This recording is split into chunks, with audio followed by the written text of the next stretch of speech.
Up. Today we're going to be doing something very different. We're not going to be doing the standard blitz, at least right now. What we're going to be doing instead is looking at the games of Bobby Fischer. That's what we're going to start with. And if that ends up transitioning into some Tigran Petrosian games, you guys can let me know what you guys are more interested in, whether it's Bobby Fischer or Petrosian. But for now, we're going to look at some Bobby Fischer games. So the first one we're going to look at is Fischer versus Sherwin, and this is basically me training for the FM title, by going over these games and learning as much as I can, taking you guys along the journey with me. So okay, e4, c5. Bobby's playing white here. Knight to f3, e6, and d3. So here we have a King's Indian attack variation. This was one of Bobby's old favorites, and it can be played against both the French and the Sicilian defense. So it works against both of these. Knight to c6. Now pawn to g3. Knight f6. Bishop g2. Bishop e7. Okay, so pretty normal King's Indian attack stuff. So far, I'm getting the idea that black does not want to be too confrontational. So playing like kind of a beta. But if he goes d5, white will either respond by going e5 or just knight to d2, simply protecting the pawn. So I think it looks pretty good for white so far. I definitely like this position. I know sometimes black fianchettos on the king side in these lines, so he's not doing that here. So both sides castles, and knight b to d2. Okay, that's reasonable. Now black goes for rook to b8, so he's trying to go b5, get this in. Trying to push his pawns. Okay, so he goes rook to e1, Fischer goes rook e1, and now d6. So playing sort of passively. It's kind of unclear what the idea is with this d6. Maybe he wants to go e5 and close things down, but the black player, a very strong player in his own right. So let's see, d6, and now Fischer goes c3, trying to build his center, I guess. Yeah, that's interesting to me. So usually when I play these setups, I try to avoid, committing with c3 as it gives black a target. So here the black player Sherwin played b6, and I wonder why he didn't go b5, if there's any particular reason that b5 was not played, because that seems like the whole idea behind this rook b8, that you want to go b5, b4, and just start pushing. But what's the idea here? Why did he not want to play this? One thing I guess I can think of is white has a4, and maybe black didn't really want to get into this, because if black pushes onwards, trying to expose the weaknesses on white's queen side, then maybe white hops in with knight to c4. And this knight on d2 finds a really good square, hitting against d6. Maybe also bishop to f4, just trying to pile on. But b5 definitely seems better to me than b6. Actually, Fischer has a note here that he expected b5, and he wanted to go d4. Okay. Interesting. So d4 was the idea. If b4, there's e5. Wow. Okay, so we see all these confrontations. You don't see this too often, but every single pawn is being attacked, and every single pawn is defended by one of the other pawns in the pawn chain. So this is pretty interesting. Okay, but this did not occur. Instead, black played b6, much more restrained approach. Maybe trying to target the d3 pawn. That's what I can think, but I don't like black's position here. d4, okay, and queen to c7. e5, okay, so Fischer really wanted to get this e5 move in. I know that Nimzovich sometimes talks about how, or he used to talk about how this e5 pawn is just an enormous asset. in the white position because it really cramps up black's pieces, especially the bishop on c8. And, you know, you gain more space. You gain the e4 square for your knight. So I can totally see where he's coming from. Knight d5 was played, and now Fischer just takes. Bishop takes, and knight to e4. Okay, so he's trying to win the bishop pair, which is a significant factor in this position, the bishop pair. Now, if black takes, I wonder if there's a small tactic here. So can we... What if we take this bishop, takes, and we really want to get this move in, bishop to f4, so I'm thinking we go c4. Force the knight to go somewhere, but maybe this isn't so good. There's knight to c7, blocking off the attack to the rook, and maybe black's escaping here, actually. It's looking like black can consolidate, so maybe this is not the right approach. Yeah, maybe not. So what was the better way to go? What did black end up doing? Black played c4. Wow, strange. So instead of leaving the tension over here, black closes down the position. I don't like that move. It feels like black should have left this tension here, maybe even taken this pawn. But maybe he was thinking that, okay, if I take the pawn, we achieve this open position in which I'm not to be favored because I don't have the bishop pair. So takes, and maybe takes. And now black has some serious problems because white's got the bishop pair and both bishops can be really, really good. So I guess that's the reason why black didn't go for this. Okay, so he goes c4. Let me promote that variation. Pawn to c4. And Fischer plays knight takes d6, just grabbing the bishop pair, okay? I know Bobby Fischer was one of the first grandmasters to really tout the benefits of this bishop pair, saying that the bishops are superior to the knights. And of course it does depend on the position, but Fischer had this knack of creating positions in which that was true. So now his bishops are strong. He tries to get an attack going. Knight to g5. Now he's targeting h7. One of the things that comes to my mind is he's definitely trying to get some sort of queen h5 in. Just start an attack over here on this pawn. Or maybe even queen c2 hitting the pawn. Because, yeah, if we can force black to make this concession of g6, he might actually be in some very serious trouble. Because if you look at which color bishop is missing, it's the dark square bishop. So if we can force black's pawns to weaken the dark squares, then we'll be at an advantage. Because that's the whole point of the bishop pair. You focus on the bishop that your opponent doesn't have. Patromat, subscribe to tier 1.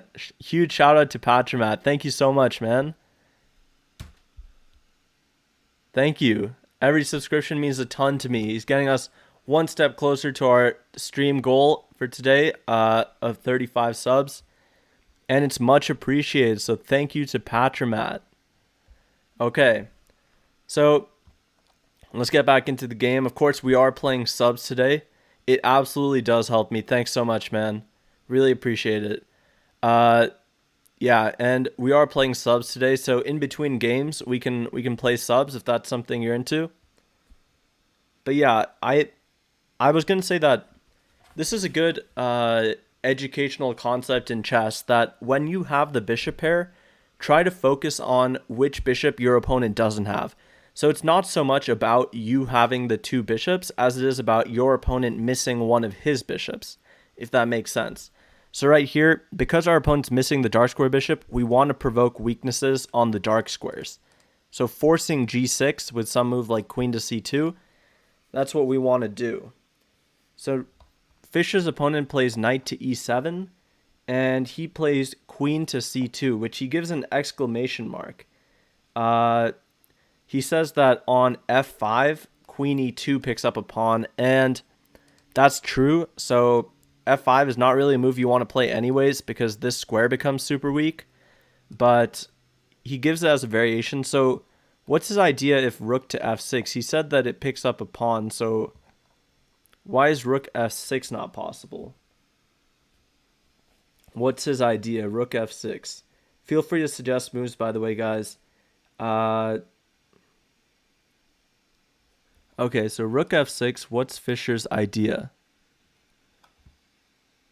We want to go bishop to f4, but... Oh, wait, we can just take on c4, so we don't have to even worry about all of this stuff.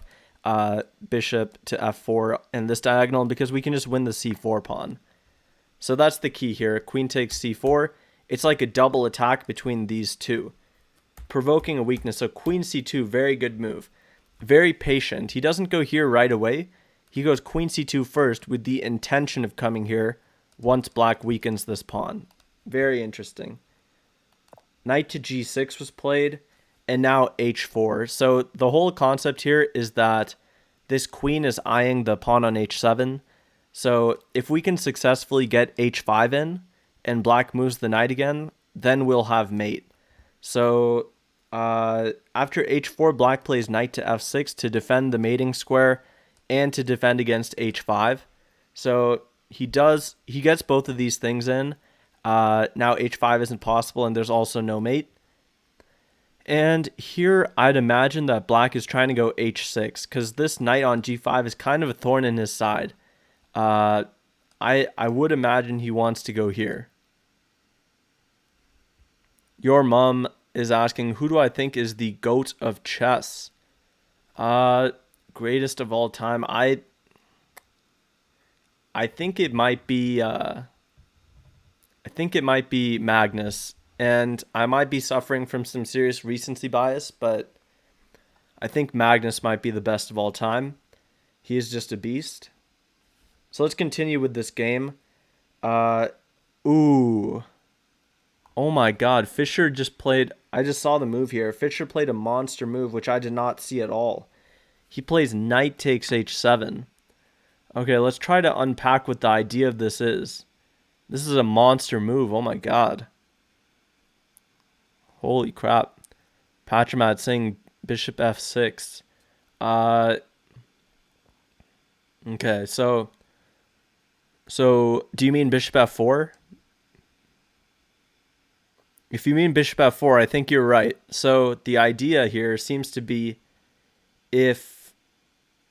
Okay, what if king takes? What's the idea? So king takes, and what does he want to do? There's bishop f4 here. Okay, cool. Yeah, bishop f4. You're right, Patromat. That is the right idea. So bishop f4 is a monster move because now all of a sudden there's a pin. Wow.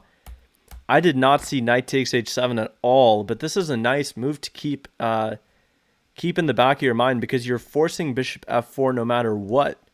So knight h7, we covered that if king takes h7, we have bishop f4. We're winning a full rook by force because there's no knight takes as it's pinned to the king. So that's pretty cool. And if knight takes on h7, it should be h5. Yeah, pawn to h5. And we're forcing this knight away so that we can go bishop f4. And h5 is playable because we forced the knight away from f6. So it's no longer defending this square. Now we get this in. So Fischer's opponent plays knight to h4, which he gives as the best fighting chance. If you're going to give up the knight, might as well try to take a bishop down with you. At least get rid of Fischer's bishop pair. This bishop's really strong. And now Fischer plays bishop to f4, okay. And he's winning this rook by force. This is an interesting idea, how the queen can't defend the rook because the bishop is still on the back rank. Had the bishop been here, then the rook isn't lost in full because the queen can come back and protect. But this is just Fischer's genius, that he saw that this was a problem. So that's a good idea we learned. This knight takes on h7. Very interesting. So bishop f4, the queen comes back to d8, and Fischer decides that he doesn't want the rook, he wants the knight. So he takes this knight. Presumably the idea is that, first of all, the rook is just trapped. So these bishops do a great job on the diagonals of trapping the bishops.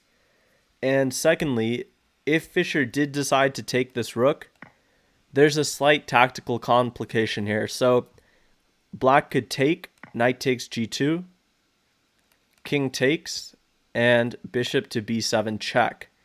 And now it's a discovery that picks up the bishop, and it actually might be black who has the upper hand here, because it's going to be 2 pieces for the rook, and we have these monster light squares. The knight can jump in easily. So I think that was the idea here. So Fischer takes the knight. Now it's just equal material.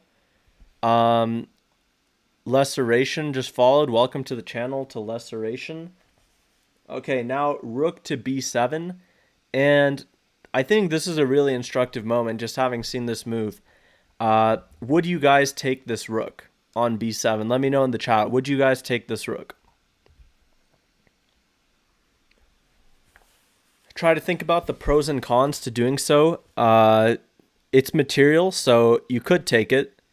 It is a free exchange, so try to let me know, would you or would you not take this rook on b7, and if you wouldn't, why not? I have my answer. I think I know what I would do, but I'll give you guys a second to think about it. Welcome to Mathigi or Magith G, who says, I think no, because it leaves your king open. Connor Raider says very dangerous. Lesseration says you would take the rook. Okay, so this is good that we have 2 different opinions here. Your mom says, could you push the h pawn to h6? Okay, so congratulations to your mom who got the right move. It is pawn to h6, but the question I was asking was, do you take the rook? And some of you said you would, some of you said you wouldn't. I personally would not take the rook in this position. And the reason being, if you take the rook and black takes back, now we're really aching on the dark squares here. Or sorry, on the light squares here. So our light squares are looking really weak. And black has multiple ways to take advantage of this. This bishop is already a monster that's sitting here. Black is also threatening to take this pawn. So if we do something like h6 now, we might already be running into some serious trouble. Queen h1 threats in the position. So we got to be super careful here. And there's also queen to d5. So let's say bishop g3. Black can now play queen d5, and there are all sorts of mate threats. We're kind of getting into a world of hurt. Patromat saying the king side would be way too open. That's exactly right. That's the main problem here, that our king side's way too open. So instead of taking the rook, Fischer goes pawn to h6. And another thing that's important to understand here is that... oh wait, let me promote this real quick. Another thing that's important to understand here is... whoa, what just happened? Okay. Promote. Is that sometimes bishops are better than rooks. So in this position, this bishop here on g2, even if it weren't a huge weakness, a liability to our position to get rid of it, this bishop might just be better than the rook. Because this rook is just sitting here on b7. It can't go anywhere. And it's not doing a good defensive task either to help out his king. And our bishop is a monster on the light squares, so we don't want to get rid of it. Fischer goes h6. Good move. And now queen takes h4. And this might be slightly materialistic, this queen takes h4. But the idea is he's kind of getting a fork against the bishop and the pawn. He's stealing a pawn. But Fischer just takes this pawn on g7. This is what we call an intermezzo. So when you make a move... in between responding to threats. That's what we call an intermezzo. And this intermezzo is particularly useful because now we're not actually losing the pawn we take. And Fischer's opponent takes back. But if he takes the bishop, the point is that we steal the rook. And now we've actually ended up in exchange. Just rook e4 seems reasonable. Again, I would not want to give up this bishop for the rook, because although we're winning in exchange, the light squares would be too messy. So I don't really want to do this. Magith G is asking, how often is that viable, the intermezzo? Most of the time it isn't worth it, right? So intermezzos can actually be really useful to your position, and it's something that a lot of beginner to intermediate players don't really pick up on so fast. So intermezzos are worth it a lot of the time, but you have to consider the specific position. I'm not sure it's worth generalizing too much when it comes to intermezzos in chess, but just look at the specific position, and if an intermezzo would help improve your position, then go for it. It's okay to accept complications sometimes in the name of securing an advantage. So takes, this is what happens in the game. And now queen, now Fischer goes rook to e4. And the idea here is to make a discovered attack against the queen. Whenever you see the rook looking at the queen like this, you know something's bound to happen. Here, the only viable discovered check is bishop to e5, checking the king and picking up the queen. So that's why rook e4 was played. Now black plays queen back to h5, just not allowing any of this. And now my mind goes to, how do I get this rook involved? Maybe if I could get this rook to h1, or maybe I can swing the rook over like this. What else would I think about here? Maybe I'd think about bishop into e5, trying to provoke f6, just because f6 is not a good move. And then also I think maybe bishop to g3, swing this rook over to the h-file, because the h-file is a major point of play. So I think these are the things that would go through my head in this position, that are going through my head. And Fischer chooses rook to e3. So he does want to put pressure on the king, maybe come to one of these two squares. And this is his idea behind rook e3. So instead of bringing in the other rook, he decides, my one rook is good enough. I don't need the other one right now. So rook e3, okay. And now Fischer's opponent goes f5. And this is a very committal move that weakens the dark squares. So earlier I was talking about how a lot of white's play will happen on these dark squares. Black is just making it easier for us. He's missing his dark square bishop, but nonetheless he's creating these weaknesses. I guess what he wanted to defend against was some rook to h3, bishop e4 stuff. So let me try to put that position on the board. Let's say black goes a6, some random move like this. Now we can go rook to h3, hit the queen. The queen goes here. Now maybe we drop a check. f6 and bishop into e4. And this looks very powerful to me, because now we're winning the knight. And if black tries to... wait, hold on. I just blundered a full rook. Let me recalibrate real quick. Wait, so... Okay, let's think. Let's not blunder full pieces. One thing we can do is give this check, with the idea that if black goes back, now we trade queens, and we take the rook, and he can't take back because he's pinned to the king. So that's one idea. Okay. So that's the point behind rook e3. His opponent goes f5, and Fischer goes rook to h3. Now, if the queen goes to either of these squares, we get rook to g3. St. Louis Chess Club is rating with a party of 25. Huge shout out to the St. Louis Chess Club. Thanks so much. Really appreciate that. Kirkanos, what's up? And welcome to everybody who is joining from the St. Louis Chess Club. Fantastic, fantastic organization. Really appreciate that. So if the queen comes to either of these squares, then the big problem is on the g-file. So we just go rook to g3, and there's no way to get out of this pin. Black has too many problems here, and will lose the queen. So after rook to h3, the black queen comes all the way back to e8. Now black might start trying to run. This is what I'd be thinking about if I were playing with the black pieces here. How do I run? How do I make my king safe? So you have to secure the knight, and you have to just try to get the king out of dodge.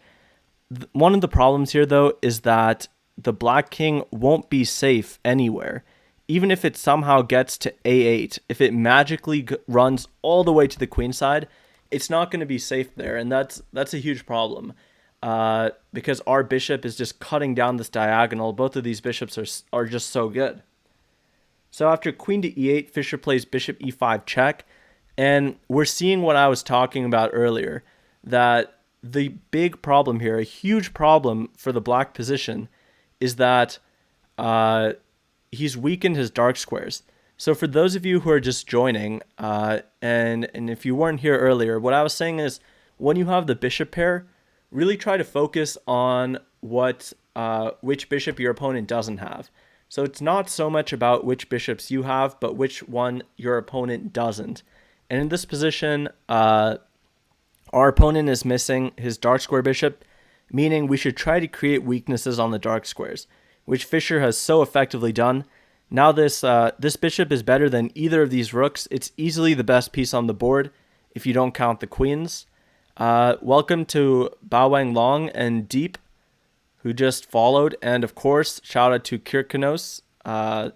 Thanks for joining the stream. So bishop e5, powerhouse move right here. Knight to f6, blocking, but now he lands himself in some trouble. This pin could be absolutely lethal, and it could be a pin that black doesn't even escape because it's very tough for black to break the pin.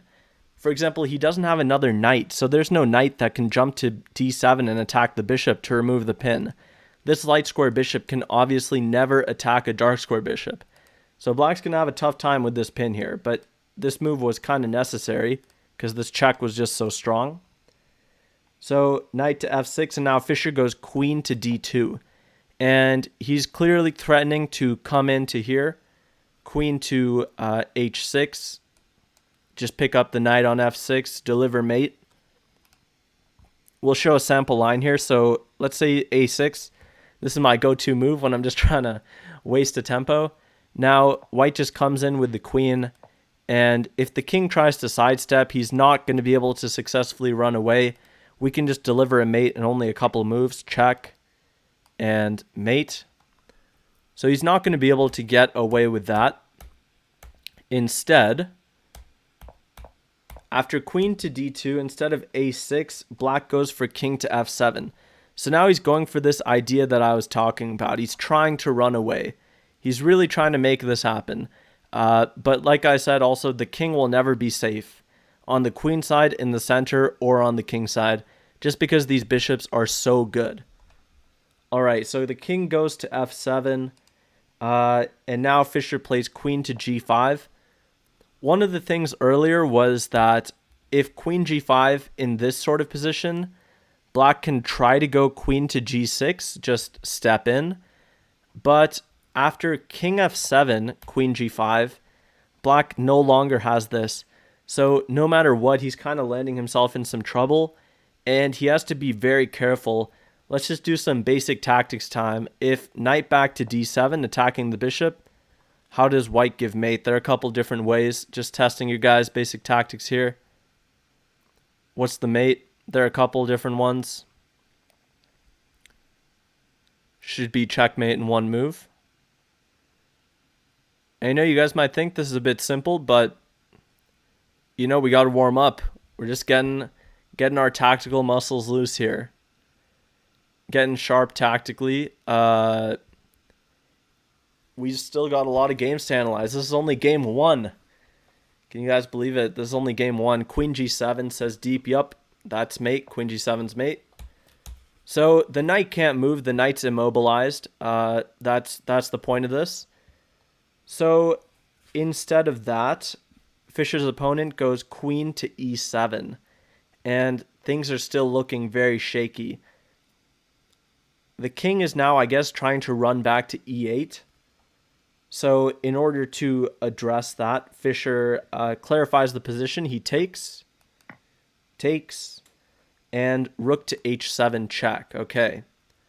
The king is forced to go back to e8.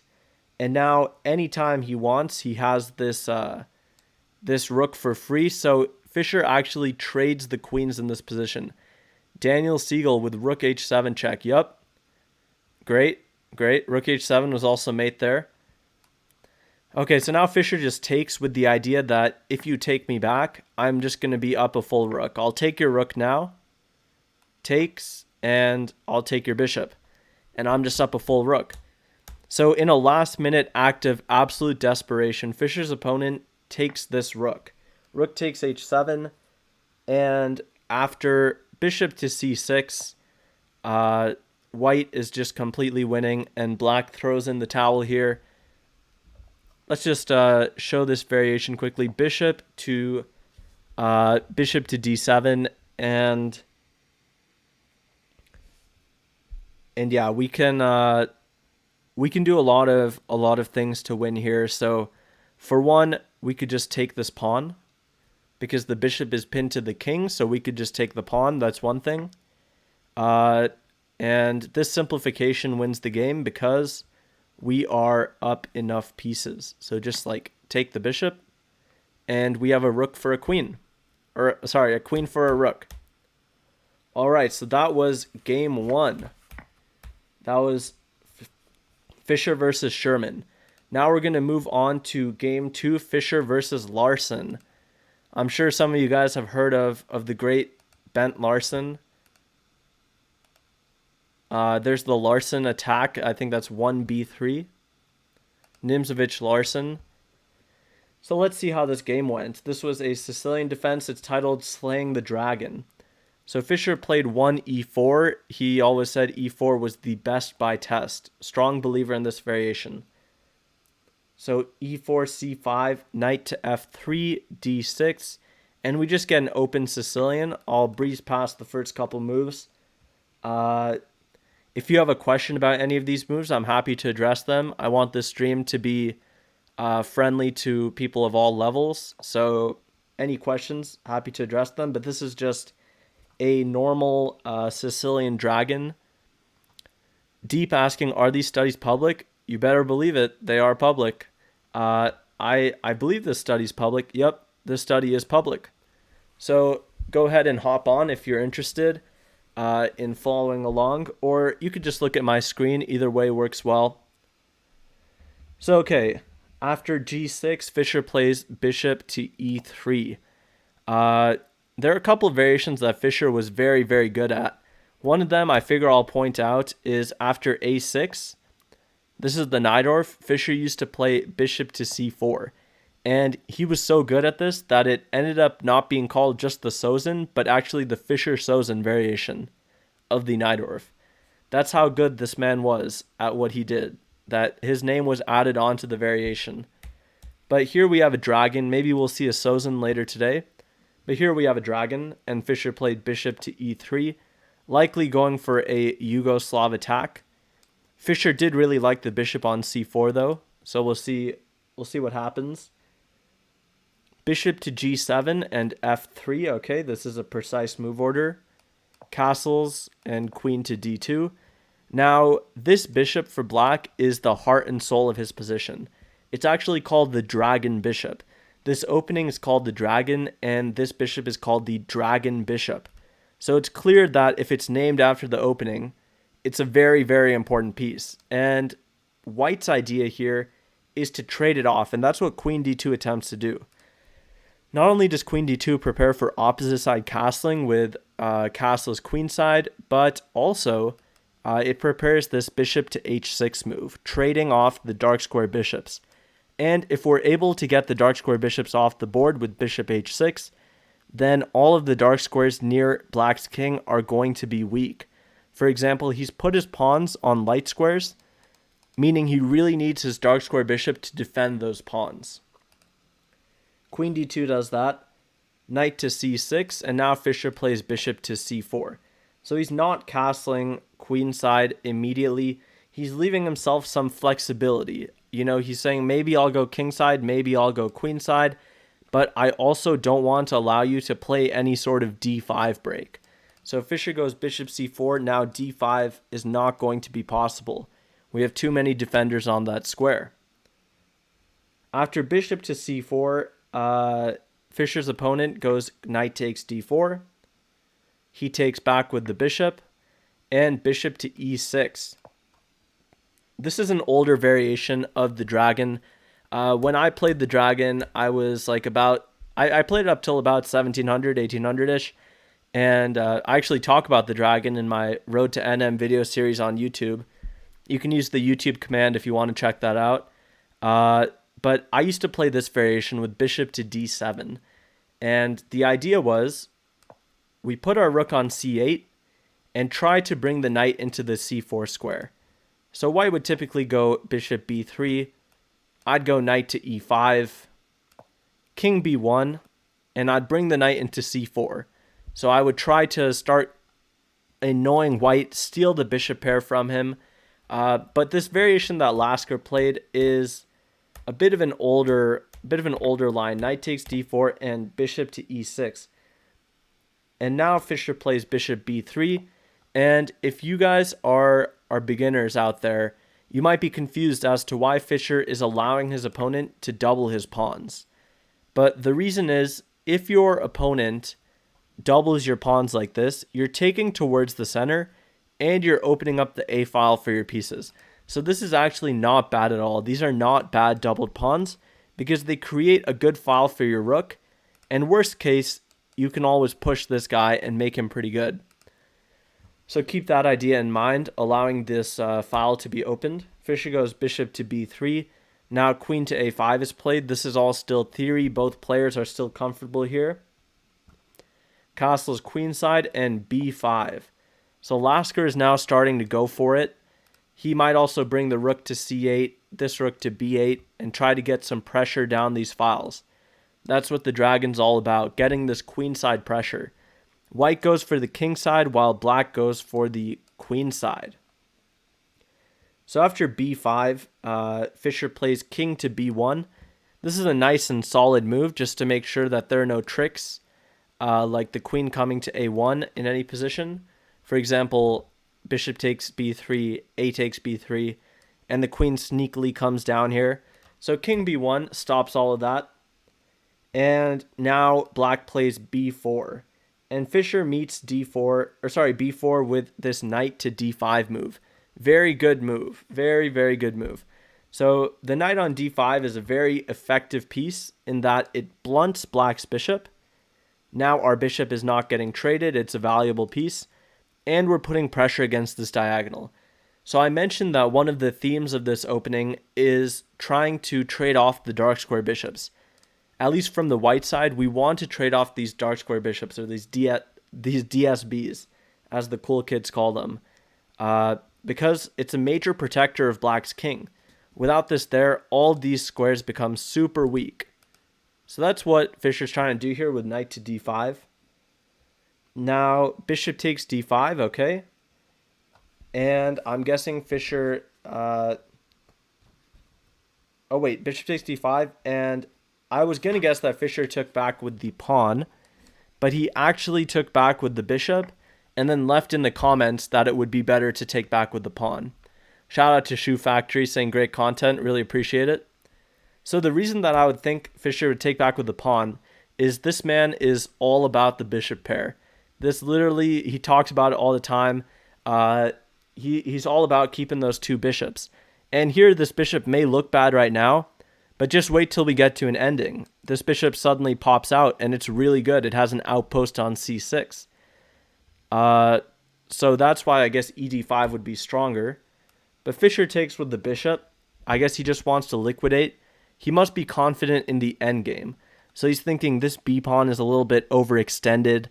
I want to take advantage of that. If black takes my bishop, I'll just take back. Actually, wait. I'll take this first. And then maybe I take back. And this pawn makes this e7 pawn a backwards pawn. So rook to e1. Just start ganging up on that one. Maybe this is Fischer's idea. So after bishop takes b5, Lasker actually goes rook a to c8. He does not want to trade off the the bishop on d5 for his knight. I guess that's somewhat understandable, as he doesn't really want to mess with weakening the dark squares, trading off these bishops. So it makes some sense at least. Rook a to c8, and now bishop goes back to b3. And Fischer gives this move an exclamation mark. And the reason why he gives this move with an exclamation mark is because what we're doing here is keeping the bishop pair. Fischer realizes that this is an open center position, so we want to keep the bishop pair. If you look, there's only one pawn in the center right now. So this is a very open position. There's still huge attacking potential. We could just get these pawns down the board in only 3 moves. So Fischer sees the potential, goes bishop back, and now Lasker tries to double. But it's unclear what black is really attacking here, because the c2 pawn is quite well defended. This bishop is defending the c2 pawn, and it's not clear how black is going to end up getting an attack on it. So we're pretty confident in the white position here. And what would you guys do here? What's your plan? Let me know in the chat a series of moves. And right now, I won't always ask this, but right now it can just be white moves. So just give the white moves. What do you think is the best plan in this position? We have the bishop pair. That's one factor. It's an open center, so our bishops are good. And black is trying to get a queenside initiative by bringing both rooks to the c-file, but it seems like we've blunted that because our bishop protects the c2 pawn. So we have what we call an open hand here. We have an open hand with the white pieces. We can basically do whatever we want. So what's our strategy here? What do we want to do? I definitely have my idea, but I am biased a little bit because I've seen the move. Deep wants to go g4, h4, h5, sack, mate. Yep, g4, h4, h5, okay. Lots of g4, h4, h5 ideas. Awesome.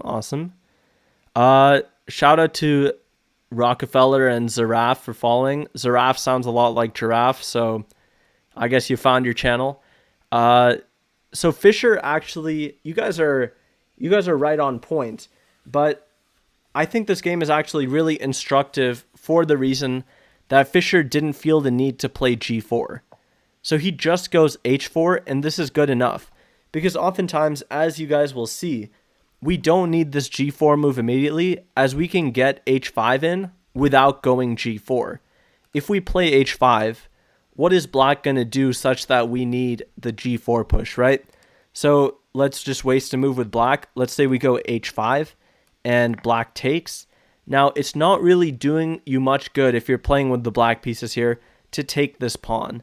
White has some pretty nasty ideas here that revolve around just using this h-file, maybe g4 and queen h2. So we don't need the g4 move. We can just go h4 right away. Now, of course, Fischer's opponent, Lasker, great player in his own right. He didn't play a6. He goes queen to b5. Now, the idea of queen to b5 is to go a5, a4. Just start pushing on the queen side. He's just rolling his pawns. But Fischer argues that he's faster.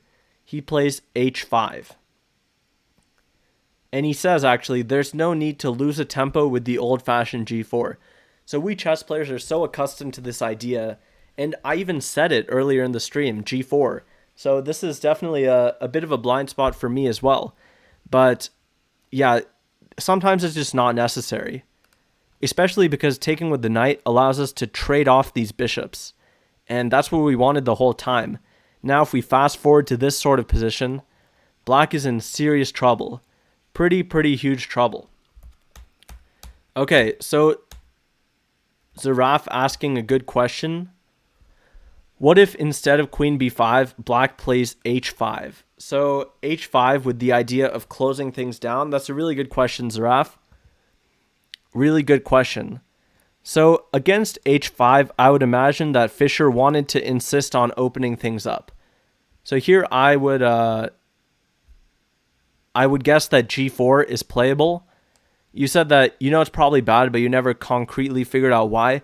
Usually when black plays h5 in the Sicilian Dragon, we can meet that with g4 anyways, and now we're just sacking a pawn. So takes and h5. So let me just give a sample line here.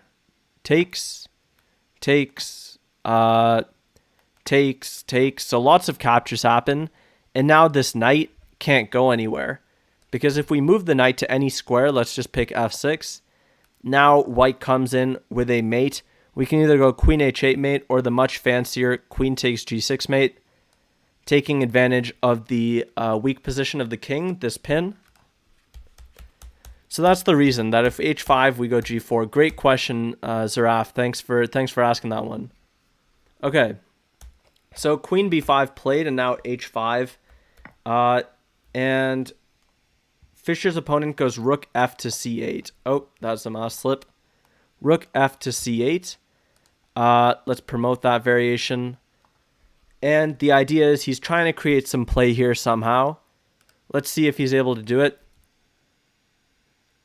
Shoe Factory says, I think it's very instructive that there's already a hook in g6 pawn. That makes sense. The solo h pawn is more dangerous. So perhaps against Fiat Cow structure, I will forego the preparative move g4.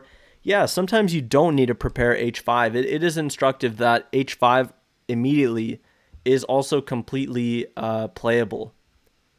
So yeah, what's up, Her Dangler DK? Good to have you back. So rook f c8, still black doesn't really have a threat. We're not shaking in our boots just yet.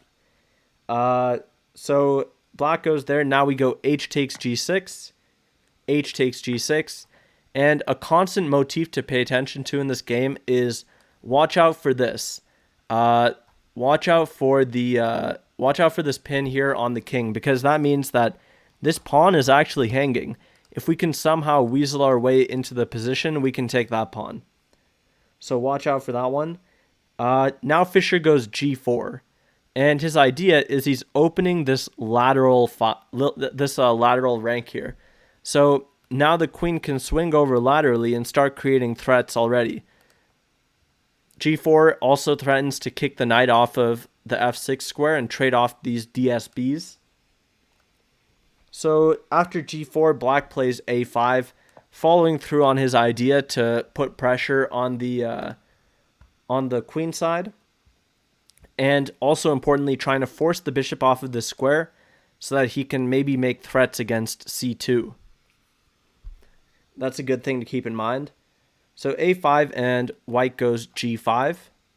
Lasker puts his knight on h5, and what would you guys do here? What's your plan of attack? How do we continue? How can we keep up the attack? Let me know your lines in the chat, and just suggest a series of a couple moves, maybe 2 or 3 moves that white can do in order to further his agenda. Black is smiling here, thinking that he's defended everything. So you want to take on g7 and play queen h2, says Zaraf. So I'd imagine after you take on g7, black will take back with the king. You're saying, oh wait, that might not work. Yeah, it might be tough to get the queen in with this knight blockading this file. So if black can get away with successfully blockading this, he's happy. Shout out to Neg Arzul, who just followed, who says rook takes h5 and g6. And Shoe Factory says he might exchange sack. Looks like we got a lot of people going for the exchange sack.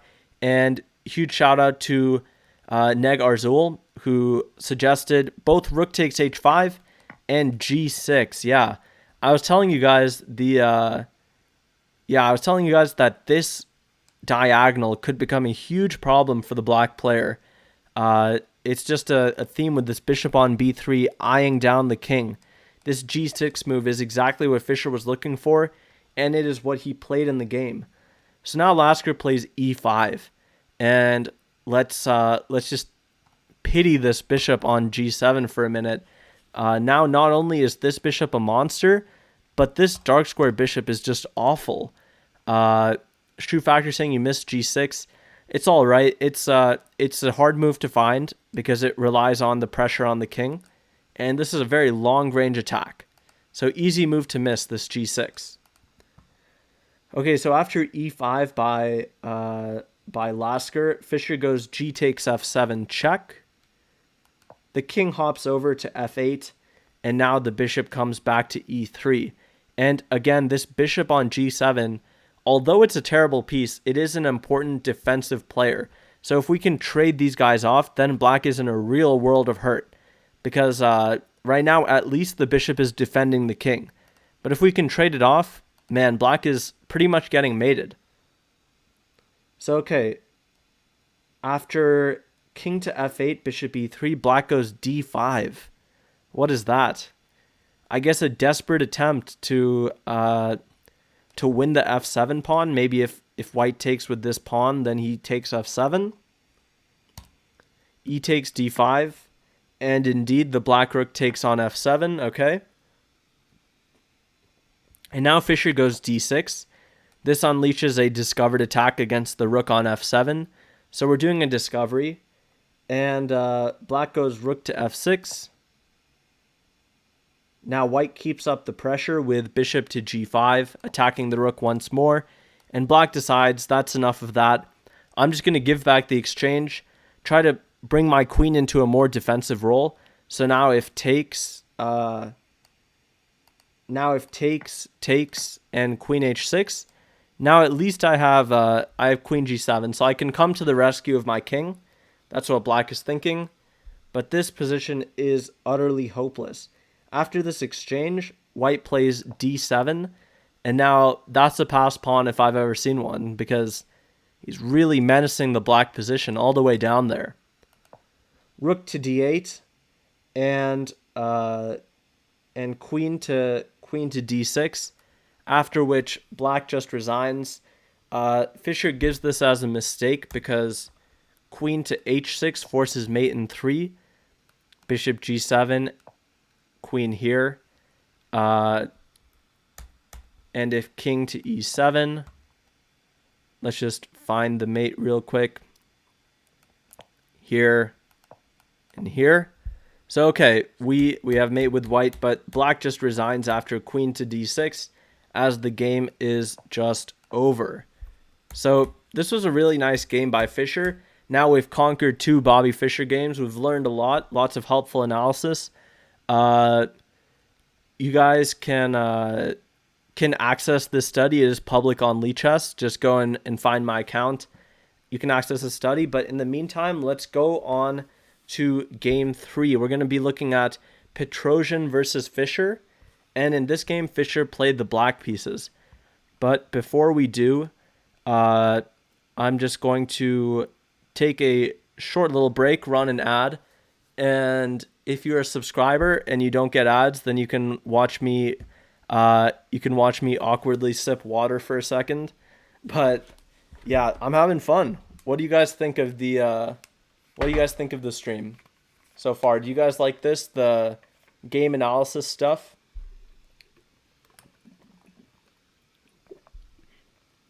Try to switch it up today. Maybe instead of rapid chess, do some game analysis.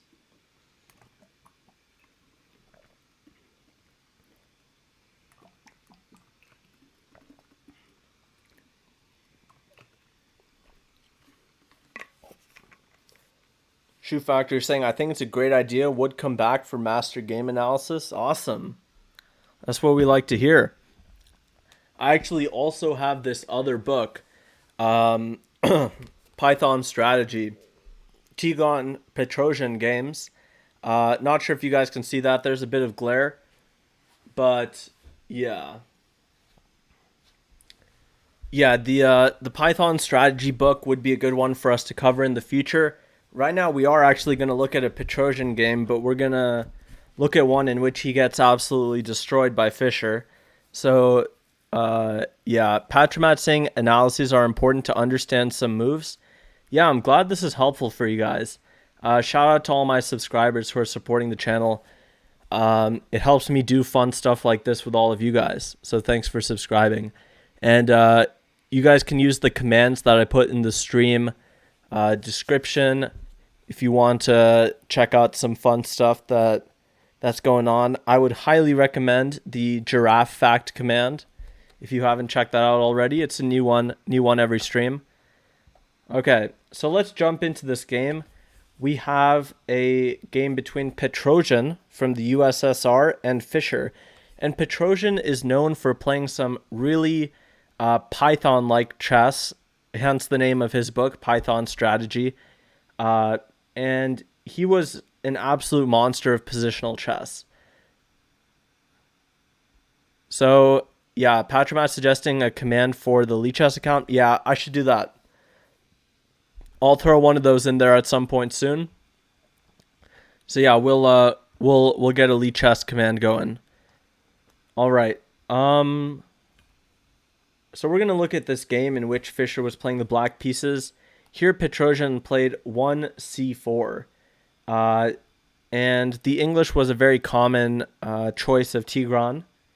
Fischer goes knight to f6. He was a huge proponent of the King's Indian defense. If anyone's a fan of Fischer, they know that Fischer was huge into the kid, the King's Indian defense. Okay, bishop g7, bishop g2, all standard opening stuff, so we're going to skip past it a little bit here. Knight to f3, d6, castles, knight to c6, and Tigran plays pawn to d3. Fischer said on pawn to d4, he intended e5, striking back at the center. And this is a pretty common idea in the King's Indian, this e5 move. Because if d4, e5, if white chooses to close up the center, black is pretty happy. He just comes back to e7, drops this knight back to d7, and tries to play for f5. f5 is a very typical King's Indian maneuver. It's a break that you want to get in. So Tigran, being the tricky positional minx he is, goes pawn to d3. And now Fischer plays a very strange move. Yeah, when I think about what I would be interested in doing in this position, I think, okay, maybe a6, rook b8, and b5. Try to play on the queen side. That seems pretty normal. Feel free to comment in the chat what you guys think you would do in this position. Yeah, I would think a6, rook b8, and b5. Just try to expand like this. Maybe even e5 anyways. But Fischer plays a really sick idea here. One that I can say I've never seen before. But he goes knight to h5. Very, very interesting. And the idea behind this, presumably, is that he wants to go f5. And he wants to expand super fast. So he's getting his knight out of the way so that he can expand really fast with pawn to f5. Awesome play by Fischer here. Now Tigran decides, okay, I pushed d3 on the last move, but I changed my mind. I actually want to go d4. So it may seem like a waste of time, but Tigran just wants more control over the center. He's putting his pawns on d4 and c4, so we can't fault him for that. And he thought he could afford this. He thought he could afford this waste of time, wasting a move with d3, d4, given that black has put the knight on h5, and it's supposedly misplaced according to Tigran. Now Fischer goes pawn to e5. Petrosian, in his typical style, closes down the position, hoping to squeeze Fischer in a really closed, constrictor-like game.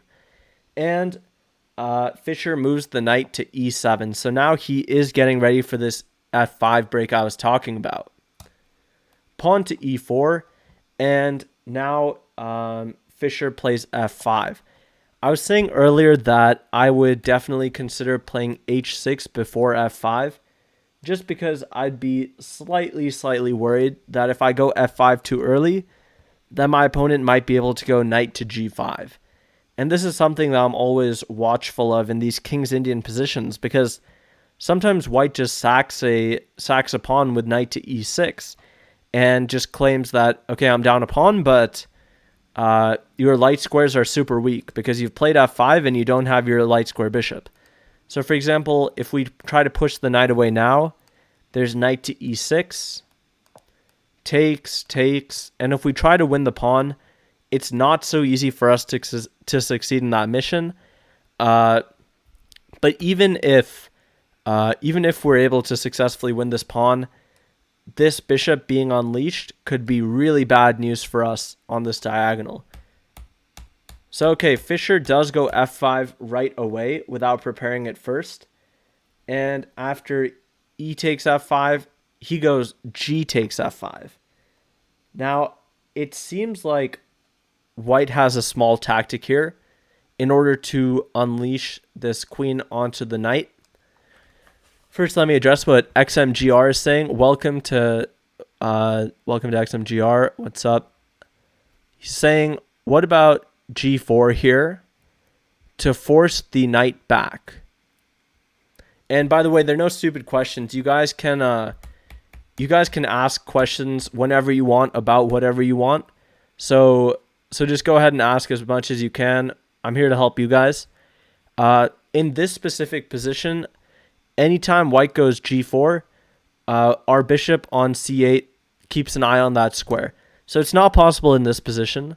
Yeah, it's not a stupid question. So pawn to G4, not possible right now because the bishop defends that square. And yeah, so E takes F5 is what Petrosian went for in this position. Let's promote that variation. G takes F5. And now there's there's like a mini tactic here. After F5 takes, there's knight takes E5. But this mini tactic does not truly work. And the reason it doesn't work is because we have an intermezzo. So, yeah, of course, XMGR, no worries. Happy to explain anything you guys need me to. Knight takes E5 is a little tactic, trying to win this knight on H5. But we have a little intermezzo again. So someone was asking earlier about the point of intermezzos. And yeah, this is the point that we can tactically justify our moves by doing these little intermezzos. So, okay, knight takes E5, knight takes G3, white takes back, and now Fischer takes the knight. Now, which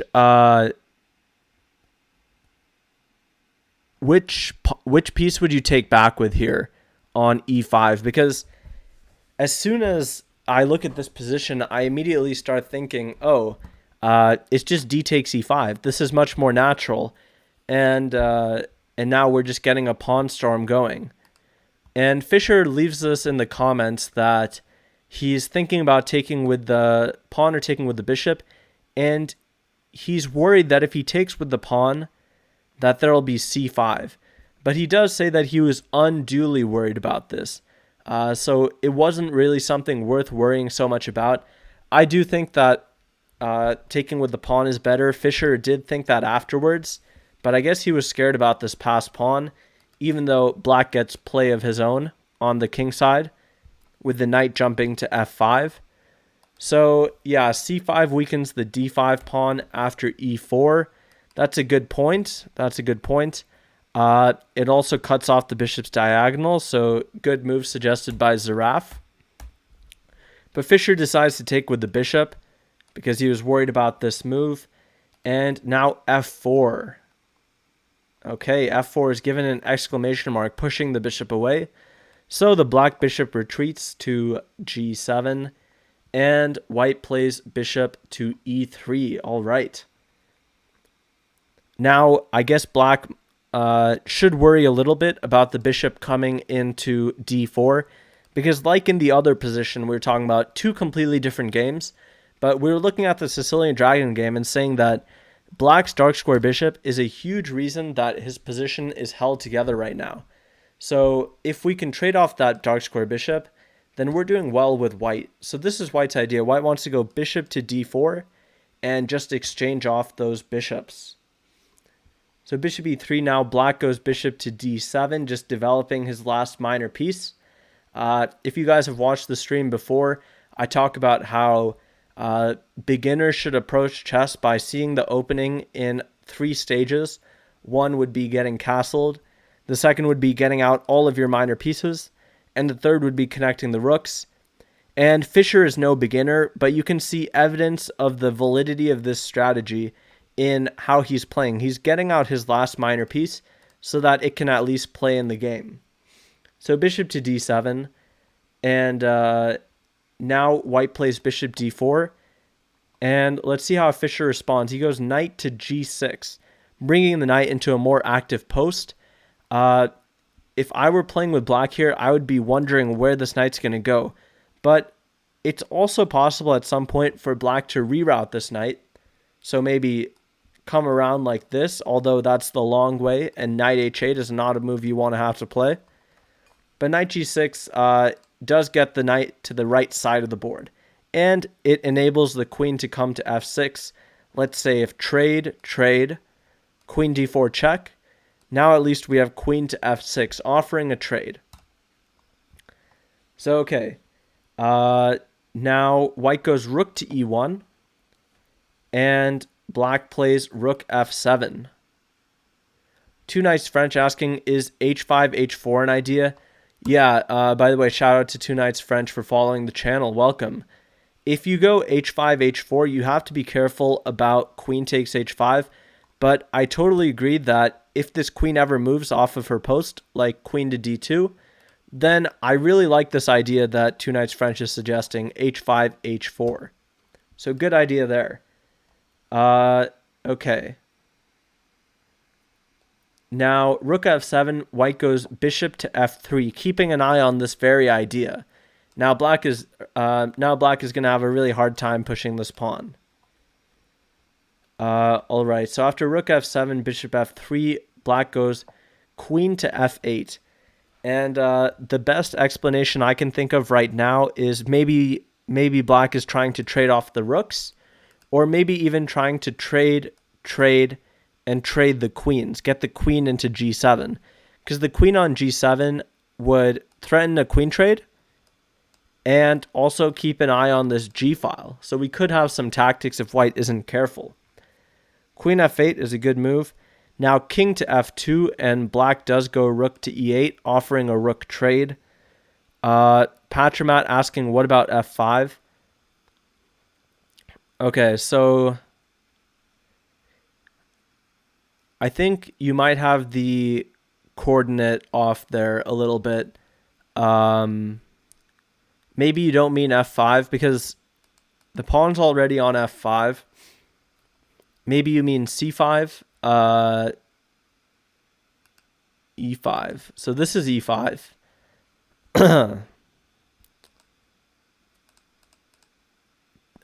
Yeah, so this is the e5 square. You're good. Let me know in a little bit what you mean. I'm not sure anything can come to e5. It seems pretty heavily protected by both sides. So we'll get back to that. But black goes rook to e8, and here's one concept to remember. In chess, if you have less space, go for trades. Generally, this is what you want to do, because if you're feeling cramped, one thing that'll make it better is to get a couple pieces off the board, and that's what black's doing. He feels a little cramped in this position, so he goes there. Sentinel returns. Welcome. Thank you for returning. And I don't think we have a subs command, but we do have a goals command, and the goals command tells you the subs, or it tells you the sub goal. Shoe Factory saying c5 seems to enable white's light squared bishop. Yep, that's a good analysis. So if you go c5, then white takes en passant, and his light square bishop becomes a beast. That's good. Welcome to everybody who's just joining, by the way. I see we got some more viewers. I'm National Master Dave Mohan, and we're training for FM. Looking to learn something from these Bobby Fischer games. Also, shout out to Thurgle. So rook to e8, attempting to trade pieces when you have less space. That's a general principle. So after rook to e8, takes, queen takes, bishop takes, rook takes. It's important to note that black doesn't take with the king, because we don't want to unnecessarily allow our opponent's queen into this wonderful d4 square with check, attacking a7, and just keeping an eye over the whole board. So that's why Fischer takes back with the rook. Rook takes on g7. Now queen d4 anyways, keeping an eye over the whole board like I was saying, and Fischer does not want to go for the whole. And Fischer does not want to allow this pawn to be lost. Okay, so bishop. Nope, sorry, pawn to b6. The rook comes to h1, and now he's keeping an eye on the h file. Maybe white wants to snake around rook h5, rook g5. Thanks XMGR for sticking around. Yeah, it is pretty early for you, huh? Get some rest. But yeah, so white wants to go for this idea. And let's see how Fischer responds to rook to h1. He goes a5. And honestly, this does not look like a Fischer game to me. He's playing some really strange moves, and his pawn structure is not that great. It doesn't look like he has a great position. It looks like he's really getting ground down here by Petrosian. But let's see how this ended up. There's obviously a reason that this isn't his most memorable games list. So let's see what that reason is. a5, the knight goes back to d1. Petrosian decides, okay, my knight's not doing so much over here on the queen side, so I'm going to reroute it to the king side and start pressuring f5. This is the weakest pawn in black's position, so he wants to come around and attack. Maybe he'll even bring his bishop to c2. Just really increase the pressure on this poor guy right here. So knight d1, very Petrosian-like move. Queen f8, and now knight to e3. Petrosian building up the pressure on this f5 pawn. Rook to f7 played. Okay, Zaraf asking, what about c6 now so that you can trade off that light square bishop? So if we go c6, our opponent can always take, and we're not quite trading off the bishop. So okay, after knight d1, you want to go c6. Okay. The first thing I notice is that maybe this pawn will be weak. The second thing is, first let's get a tempo, maybe. Okay, hold on. Let's think about this for a second. So what if we take here? Takes and then take. And after this capture, I think we're doing okay with white because we've stolen a pawn. And if this queen a8 check, we have this. And this ending should favor us. So if we're up a pawn in the ending, we should be good to go. So yeah. All right. Hopefully that clears up your question. You were thinking rook d7, rook d2. Yeah, so let's see. Takes, and you want rook d7.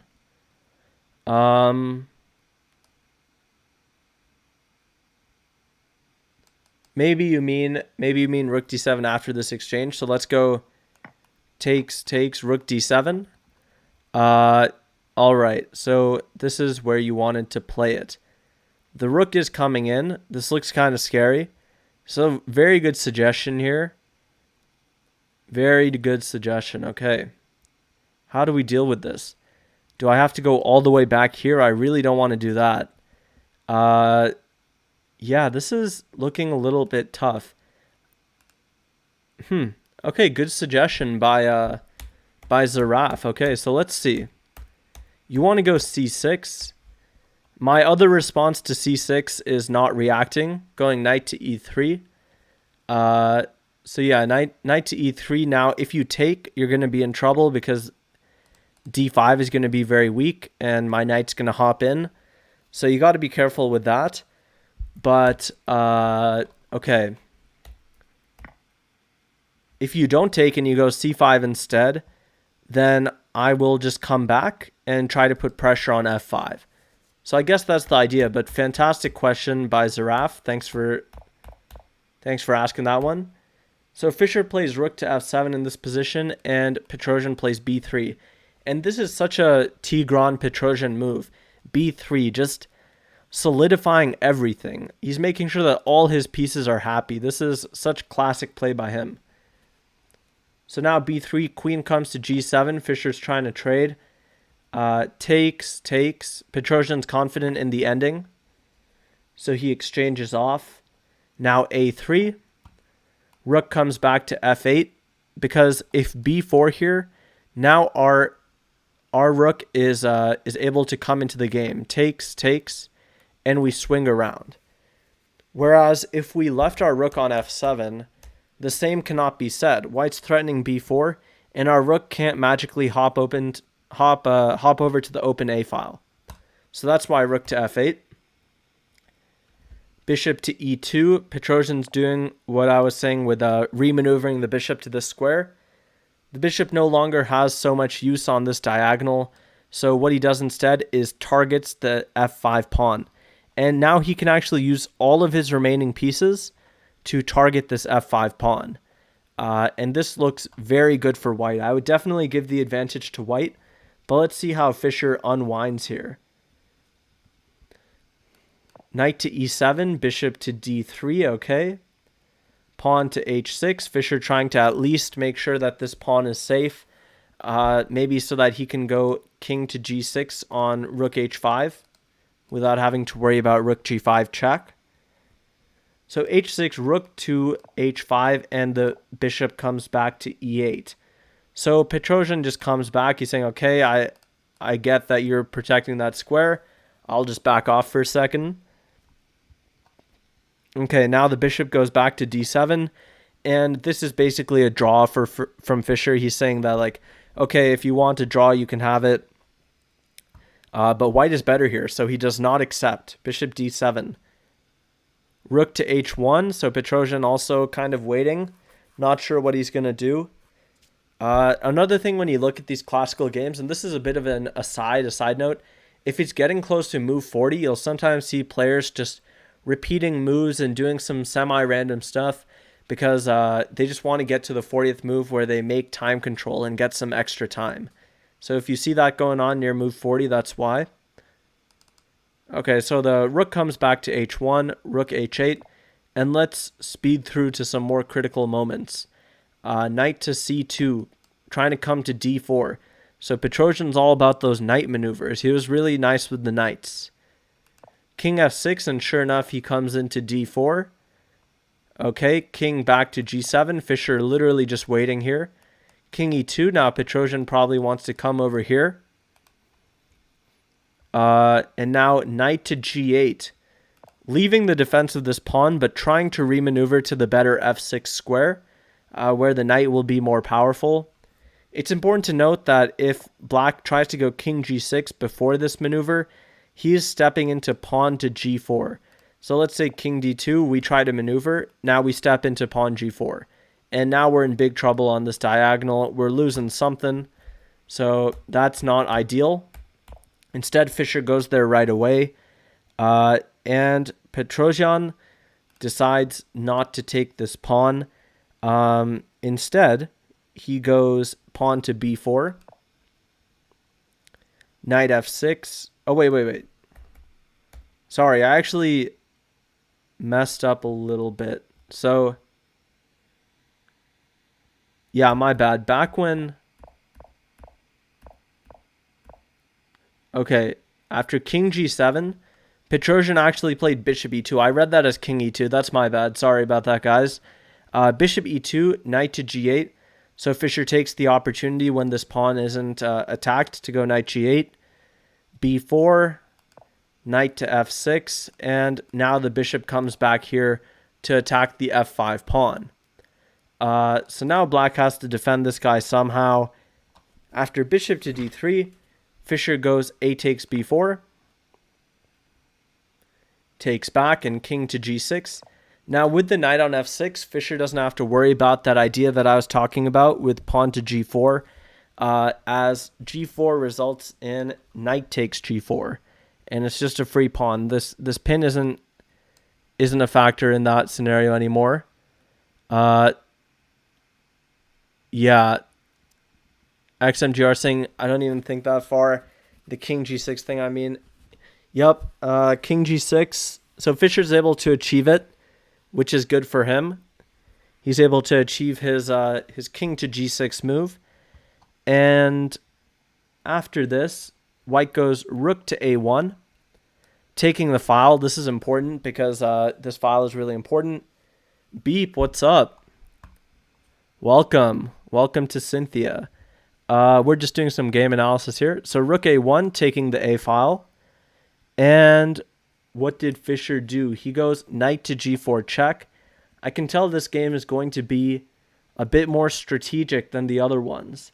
but it's going to be instructive nonetheless. So he goes rook e8 check, and I feel like he can sigh a sigh of relief here. He's coming into the position knight e4. His rook has this nice file, so he doesn't need to be so concerned in this position. But let's see what ends up happening. Rook to a6. Okay, rook a6. Rook b8. Rook a7. So Fischer's really getting ground down here. And c5. Petrosian breaking through. He says, this pawn sack caught me completely by surprise. It's the only line that causes black any trouble. So I guess he was still kind of feeling okay in this position up until c5. I would definitely feel kind of cramped. But, you know, that's why Fischer's Fischer and I'm me. So all these pawns are exchanged, takes, and knight to f3 with the idea of coming in here. If we look at this position, the e5 square is protected by this pawn. But after this pawn sacrifice, it no longer is, and he's ready to come into e5 with devastating effect. Okay, and f5 will be a problem. So, okay, after this move, knight to f3, king f7. Okay. Now knight e5 check.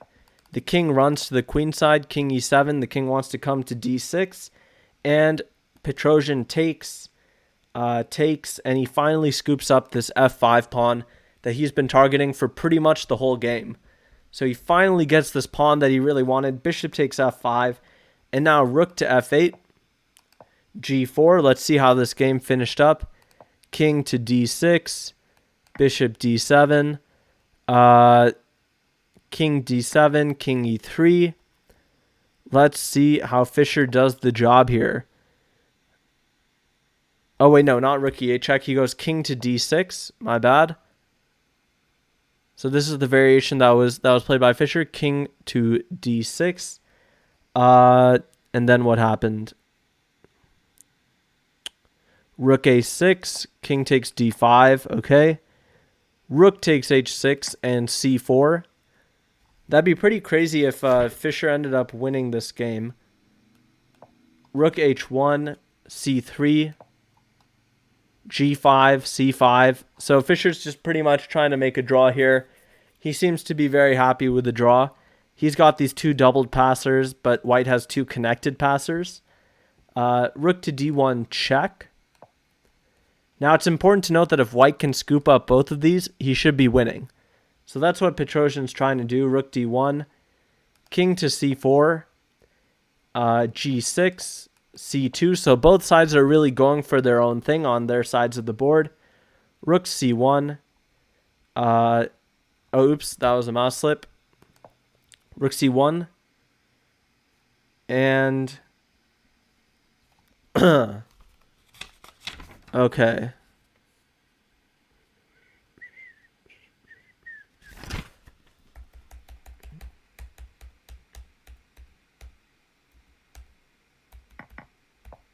Okay, wait, he actually did give this check. So basically everything that I just mentioned except without that slight detail. Sorry, I messed that one up, guys. My bad. But yeah, this is basically what happened. Rook h1, c3, g5, c5, check. Here, g6, c2. Here, king d3. Okay. f5, rook g8. So stopping the advance of these pawns, because now if f6, Fischer can take this pawn, f7, and he gets this this fork check. So that's Fischer's idea here. Okay. So rook to g8. Now king to f4.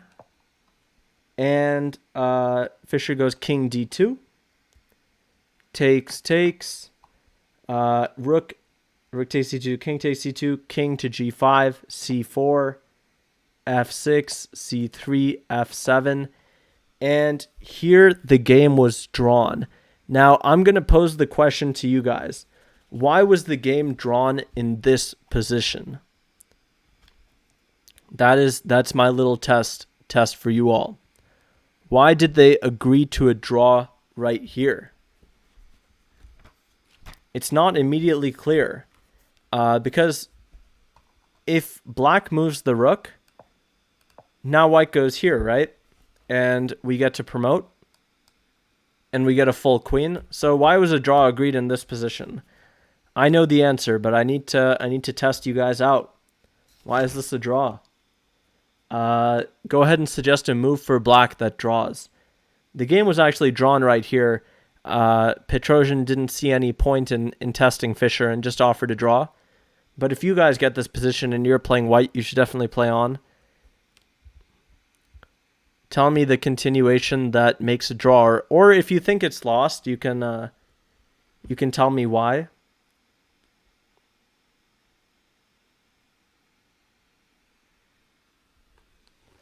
G8, F8. Okay, so Thurgi wants to go rook from G8 to F8. Okay, and what if I go G7 against that? No, you should try. You should try. There's no bad try. So thanks for suggesting a move. The problem with this is now we go G7. And if we take the pawn, now white promotes. And we still have some chances here if we're playing with the black pieces, but not too many. For example, rook to F2 allows this. This still could be drawn. Still could be drawn. Fabi Ray, what's up? Haven't seen you in a little bit. But he suggests rook takes G6, and that's right. So rook G6 takes. And now the point here is after the promotion, we threaten to promote our pawn. And here's the reason why this is actually a draw. It's because check, check, check. And now what we need to do in this position, if we're playing with the black pieces, if you have this bishop's pawn, it will be a draw. Because whenever you reach this position, instead of blocking your pawn and allowing the king to come in, go the other way. And if your opponent takes, it's stalemate. So this is the trick. King A1, exactly. Fabi Ray's got it. Fabi Ray knows the trick. So you don't want to block your pawn. Instead, allow your opponent to stalemate you. Yeah, bishop's pawn, 7th rank versus queen is a draw, exactly. GG, yup. So that was the variation. All right, guys, here's what we're going to do. We're going to take a look at one more Fischer game. Then we're going to play some subs. And then after we play subs, we're going to do some tactics. That's part of our training. Shout out to Lanny X Akia, who just followed.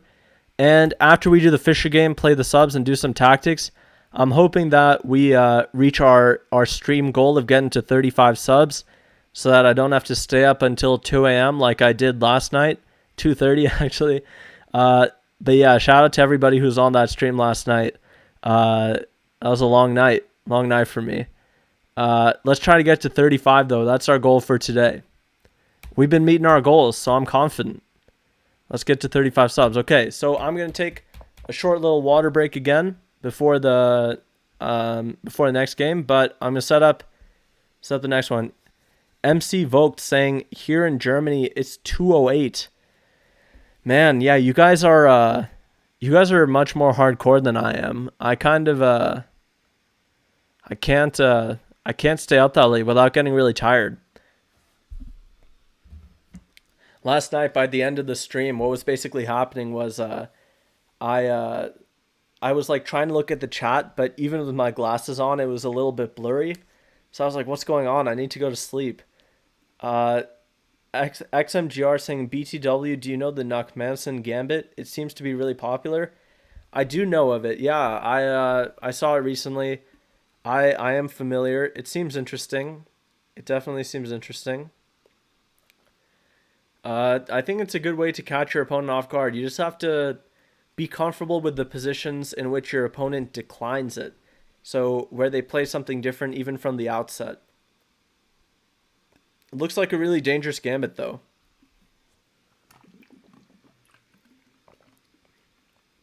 Maybe we'll try to play some fun gambits Play some fun gambits against the subs. That's what I want to do. All right, so here's what we're gonna do. Let's look at a fourth Fischer game, okay? Shoe Factory says he has to go. Totally understand. Thanks for coming by. You always seem to make the stream, so I really appreciate all your support, Shoe Factory. I appreciate you. Get some good rest. All right. So that was the third Fischer game. Let's move on to game 4. This one is Pilnik versus Fischer. And it is titled Tact and Tactics. So pretty cryptic title. Love the bilingual chat. Fabi Racing like the Danish Gambit. Yep, I like the Danish Gambit. All right, let's take a look at this. Pilnik versus Fischer. 1e4. XMGR with 100 bits. Shout out to XMGR. Thank you, man. Really appreciate it. Which reminds me that I do have like text-to-speech enabled. So if you guys want to use the Say It Live extension on my Twitch channel, it's in the About page. You can use bits to say something text-to-speech. So thanks so much to XMGR. Really appreciate those bits. All right, let's get into it. E4, C5. Fischer plays the Sicilian defense. He was really into the Sicilian. And it was amazing how he could play it so well from both sides. With the white pieces and with the black pieces. So he goes like this. D4. Takes. And Fischer was famous for the Najdorf variation of the Sicilian, which is after all the knights come out, he goes A6. Thorgol says goodbye before I go to sleep. Thanks for coming by, Thorgol. Hope to have you on a future stream. Hope to have you soon. Hope to have you back soon.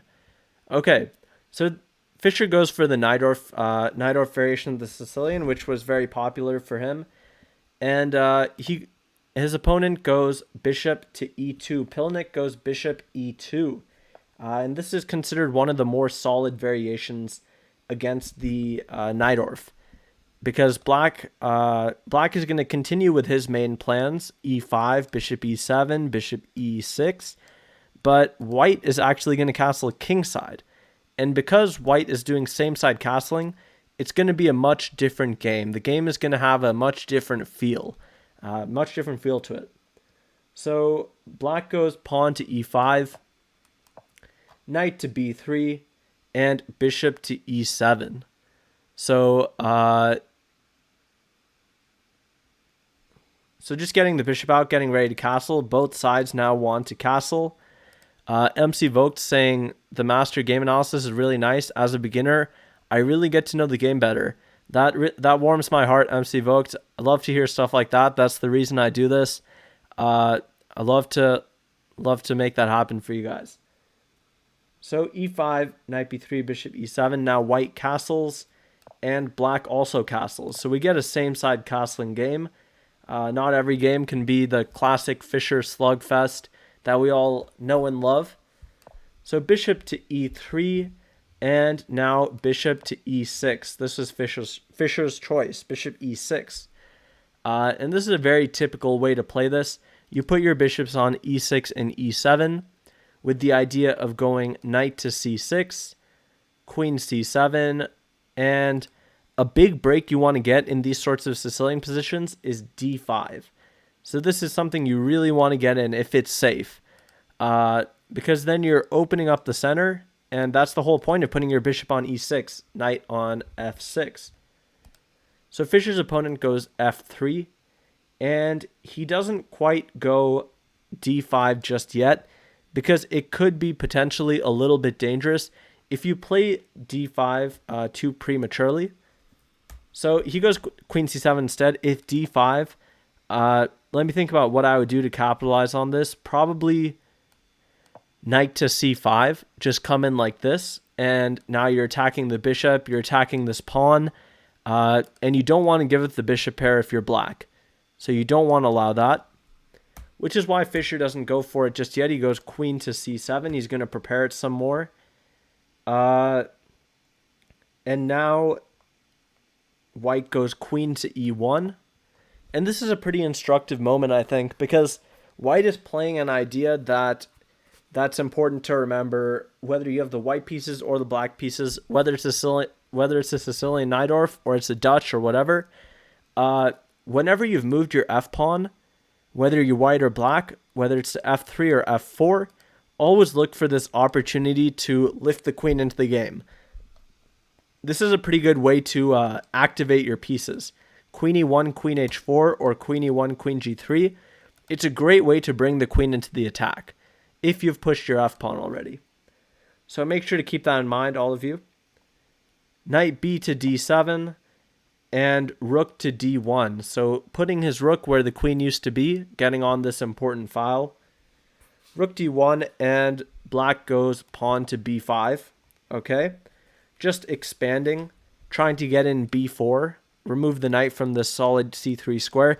Maybe we'll even be threatening to scoop up the pawn on c2. You never know.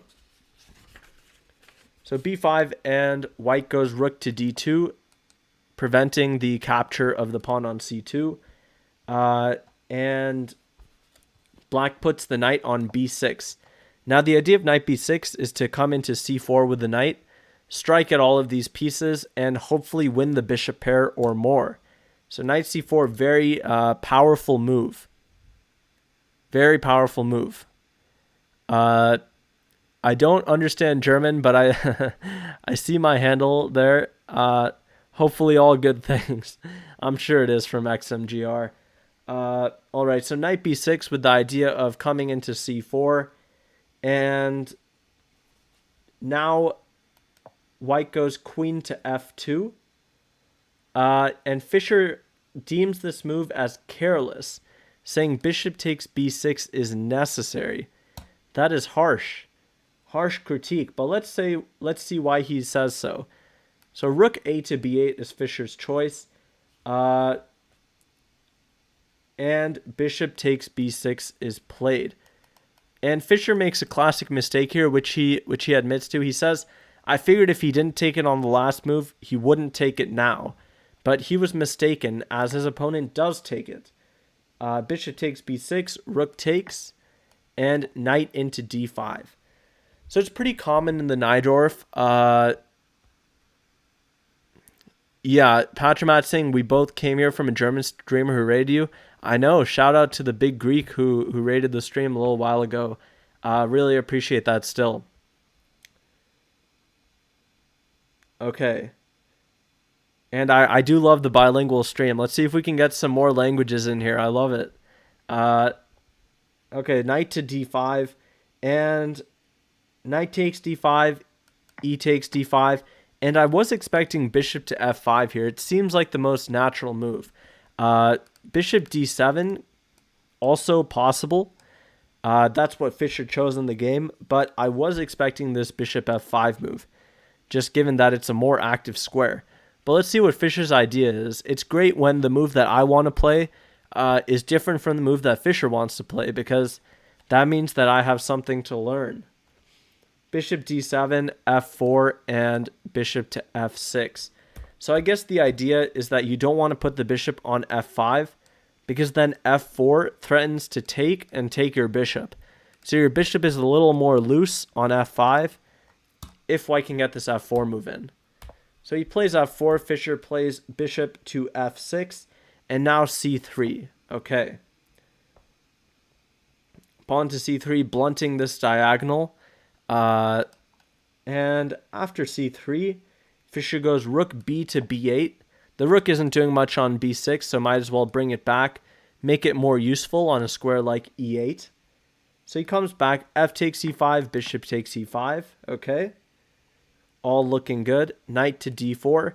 And this bishop is a real monster, so I'd imagine that white is trying at all costs to trade this guy off. So maybe some sort of knight to f3, knight takes on e5.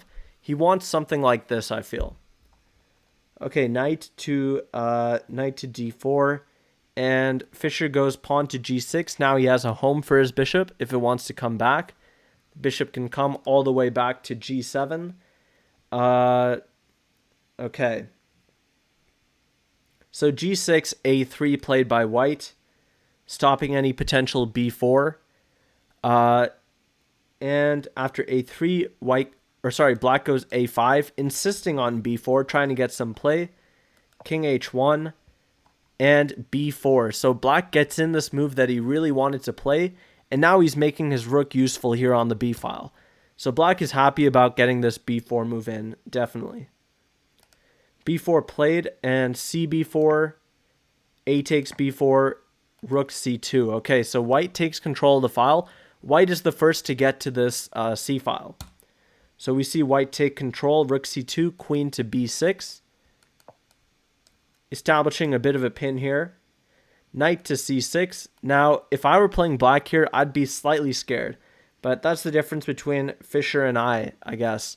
That I would be slightly scared about this monster knight on c6. And Fischer is totally unafraid. XMGR saying the explanation is pretty good and I can actually follow the ideas, tactics, and strategies that are shown. Some streamers just can't present the explanations understandably for beginners, but Dave does really good work here, so I understand better even though English isn't my native language. Wow, that's really high praise. I'm not sure I deserve such high praise, but thank you so much to XMGR. Really appreciate it. Really appreciate it. So now Fischer decides that this knight is pretty strong. So if he wants to take my rook on b8, I'll let him. He doesn't exchange sacrifice here. He goes b takes on a3. Now the idea here is... Actually, there are some interesting ideas here. So if knight takes on b8, I think what Fischer wanted wasn't to take back immediately. I'm guessing he wanted to take the queen. That way there are no pieces left, no rooks left on this last rank. And then maybe he goes a2 and threatens to promote. Now once white defends against this, only then does he take the knight back, now that this pawn is safe. If he'd taken the knight back right away in this position, then the pawn would be lost. But with this slight intermezzo, and that truly seems like the theme of the day, intermezzo, a2, threatening to promote, forcing white to do something. Now we get this super strong pawn on a2 that's almost going to promote, and our bishops are both really good, especially this guy on e5, which is tearing up the board right here. So if we're black here, we can be happy. So Fischer plays this b takes a3 move, which he gives an exclamation mark. Queen takes queen. Fischer obviously recaptures the queen. And now and only now does Pilnik take this pawn back. B takes a3. And Fischer brings his other rook into the game. So one disparity that you might see, and it's less clear between Fischer and his opponents, but it's the most clear between, if you guys have ever heard of Paul Morphy, it's the most clear between Paul Morphy and his opponents. Paul Morphy would get all of his pieces involved in the game, whereas his opponents wouldn't really prioritize piece development, and when they fell behind, they would really pay the price for it. So rook a8, bringing the last piece into the game. Both of these rooks are good now on their open files. They're happy. So rook a8, knight takes e5. Pilnik thinks I might as well trade off this really good bishop. So he takes, Fischer takes back, and rook to c3, trying to hold everything together. Now the pawns are equal, but black's pawn structure is much more connected than white's pawn structure. So black, all four of his pawns are together here, whereas white's are kind of all over the place. There are two right here. Then there's an isolated pawn on the d file. Then there's another isolated pawn on the a file. And if you're new to chess and you aren't familiar with the phrase isolated pawn, it basically means a pawn which doesn't have either of its fellow pawns on the adjacent files. So the D pawn is isolated because there's no C pawn and there's no E pawn. And the A pawn is isolated because there's no B pawn. So there's no pawn friend to go along with it. All right, so rook to C3, and black plays rook B2, keeping an eye on this second rank. I use this phrase a lot on stream, but make sure to remember the concept of pigs on the 7th. And this rook, when it gets to the 7th rank, which is actually the second rank, that's just the phrase though, it controls these squares, which are very important, and we could potentially have some threats on the G2 pawn in the future, which is the pawn that's holding together white's position the most. Shout out to Soundhaze, who just followed. Welcome. Okay, now after rook to B2, white decides that it's time for rook C7. He sees, oh, black is trying to get a rook on the 7th, so I might as well do the same thing. Rook to C7. And now Fischer plays bishop to F5. If you're playing here with the black pieces, you have to be slightly careful, because if you make one misstep, like moving the bishop to the wrong square, suddenly this pawn is super weak, and it feels like everything comes crashing down pretty quick. At least you're giving up a draw, so maybe rook takes F7 is possible. XMGR saying that you say Isolani over here. Yep, that's all correct English. That's all correct English. Great. I wish I could speak my second language as well as you guys can. I cannot, though. So bishop to F5 is the move. Now, if black can protect this pawn, then bishop E4 could even be on the agenda, keeping an eye on both of these pawns, G2 and D5. So those are both possible pawns to target. And what does white do here? He goes G4. Now, G4 to me seems like a really bad move, because although you're kicking the bishop off of this square where it defends against these threats, you are allowing bishop to E4 check. And this move is just powerful. It's a check against the king, and it attempts to expose the weaknesses created by pawn to G4. So white goes bishop to F3, attempting to trade, and Fischer says, no way, I'm going to keep my bishop. Your bishop isn't that good. My bishop's a monster, wreaking all types of havoc, and I could maybe even get in this E4 move, pushing your bishop even more. So Fischer says, no, I don't want to trade. Bishop to D3, and Pilnik responds with D6, opening up the diagonal and performing what we call a discovered attack against the rook on A8. So D6 played. Now rook to D8 is what Fischer does. Attacks the pawn on D6, simple enough. After rook D8, white plays rook to E1, saying, you can have my pawn if you let me have yours. A pawn trade of sorts, although a weird one. And this is exactly what happens. Takes, takes. And when I look at this position, I think black is much more relieved to have gotten this D6 pawn off the board than white is relieved to have gotten the E pawn off the board. I think this trade favors black because the D pawn was so far advanced in the black position. So rook to E3, takes, rook to F6, attacking the bishop, and rook to E3. Okay, now, I'll leave it to you guys. Look for a move here and suggest the move you would play. Let me know what you would play in this position.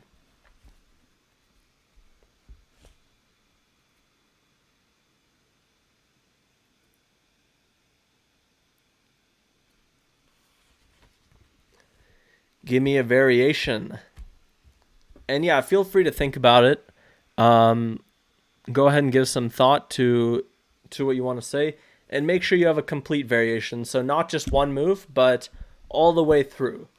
Try to see if you can get 4 or 5 moves. So Fabi Ray suggests rook takes F3. Okay, interesting. And what do you want to do if the white rook takes on F3?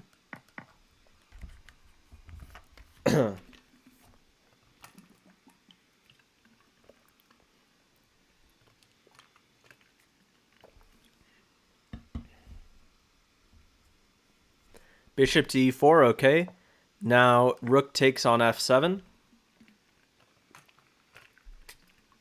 Yup, Patromat finding it too. Bishop e4, good job.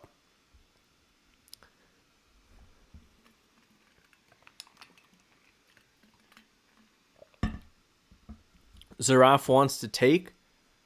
Does anyone have any other suggestions?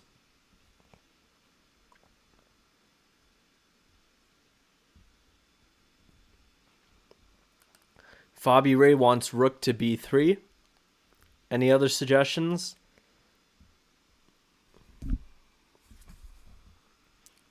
Rook to b3 has the right idea. You want to pressure this pinned piece.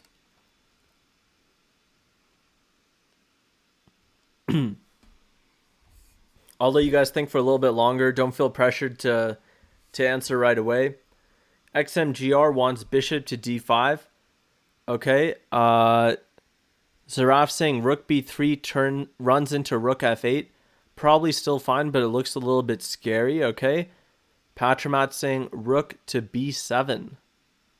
Rook b7 is really interesting. So you're hoping that your opponent takes, and now you get both rooks like this. But the problem is that your opponent is not forced to take this rook. He can go like rook check and then get out of the pin like this. So now it's just going to be a pretty equal rook ending, but white's up a pawn. And if rook to b3, which was the original suggestion, then no, nobody has said pawn to h5, Megalodon. Welcome to the stream, by the way. If rook b3, now white can go king to g2. And this rook is still pinned, so we could take the pawn. But after king to g3, white's unpinning, and the resulting endgame is just going to be equal. So Fabi Ray suggests, is rook f2 better? And rook f2 is better for the exact reason that that we just said, that there's no king to g2 in this line. So there's no way to defend this rook. There's no additional way. And after rook to f8 check, which someone was saying looks scary. I think it was Zaraf. Now we just go king to g7. His last ditch attempt is check again, but we simply run up the board like this. And this is winning. So g5 takes, and we're just totally good here. If he goes h4 in a desperado attempt, we're winning by even more now. Just king up to f3, or sorry, king up to g4, attacking f3. So that's how Fischer won this game. He went rook to f2, and his opponent just resigned. So good game by Fischer here. Pretty awesome game. And it ended in a pretty cool tactic, which just goes to show if you have an overwhelming position, your opponent is bound to make mistakes. If you put all your pieces on good squares, something will end up falling, and you got to take tactical advantage of that. All right, so now we have reviewed 4 Bobby Fischer games in great depth. XS Rider, welcome.